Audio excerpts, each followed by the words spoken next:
نبی کی غلامی کیسے کی جاتی ہے، یہ سلیقہ اور یہ ڈھنگ امام احمد رضا کی بارگاہ سے ہمیں ملا ہے، اس لیے امام مانا ہے۔ مگر افسوس آپ ان لوگوں کے پیچھے چل رہے ہیں جن کی تعلیمات رسول سے ہٹاتی ہے۔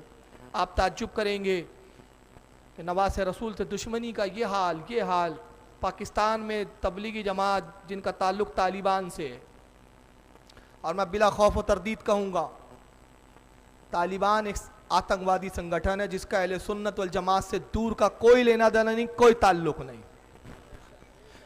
ان میں اور ہم میں ایسا ہی فرق ہے جیسے زمین اور آسمان میں فرق ہے۔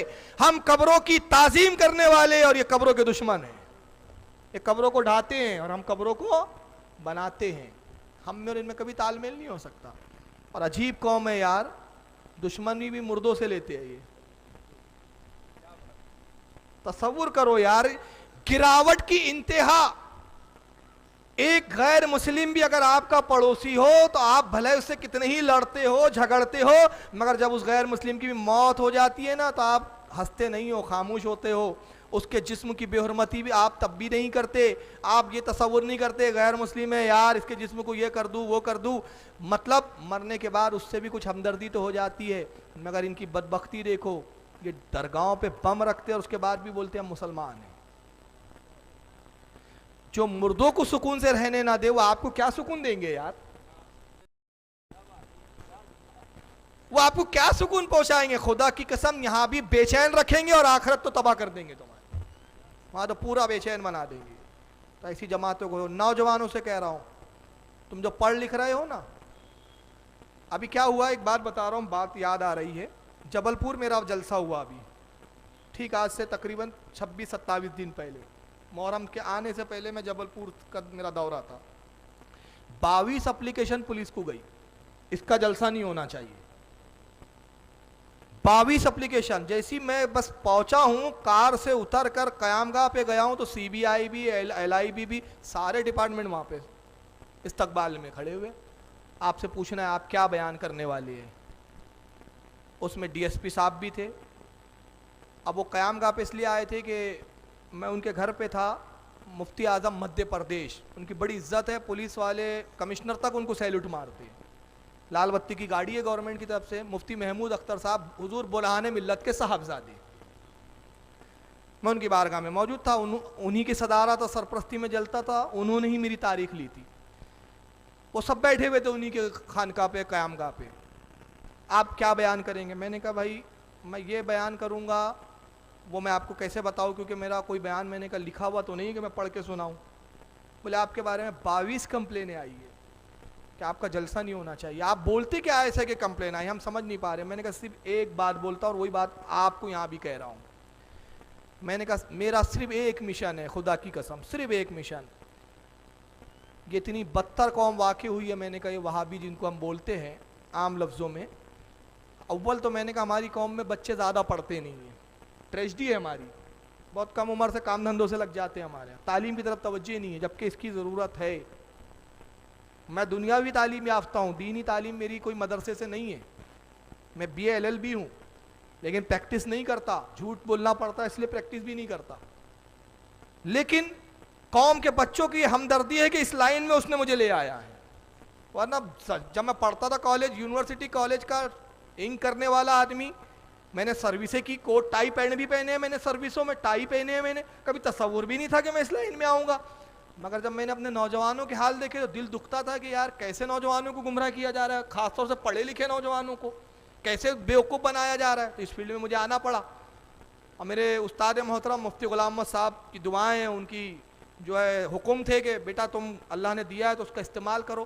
تو اب میں عرض کر رہا ہوں کہ ہمارے اول تو نوجوان پڑھتے نہیں ہیں، اب کچھ پڑھ لکھ لیں، پڑھ رہے ہیں، کوئی میڈیکل پڑھ رہا ہے، ڈاکٹر کا MBBS کر رہا ہے، کوئی BE کر رہا ہے، کوئی یا پالیٹیکنک کر رہا ہے یا ڈپلوما کر رہا ہے، کچھ پڑھ رہا ہے، بہرحال BSc وغیرہ گریجویشن جس طرح سے بھی پڑھ رہا ہے، جیسی دیکھتے ہیں کہ یہ پڑھ رہا ہے، یہ کمبخت آتے ہیں کہتے کیا کر رہے ہو میاں پڑھ کے کیا کروں گے، کتنی تنخواہ ملیں گی؟ ابے ہم تیرے کو 20-25 لاکھ تیرے گھر والوں کو دیتے ہیں، بم باندھ نکل، اسلام خطرے میں ہے،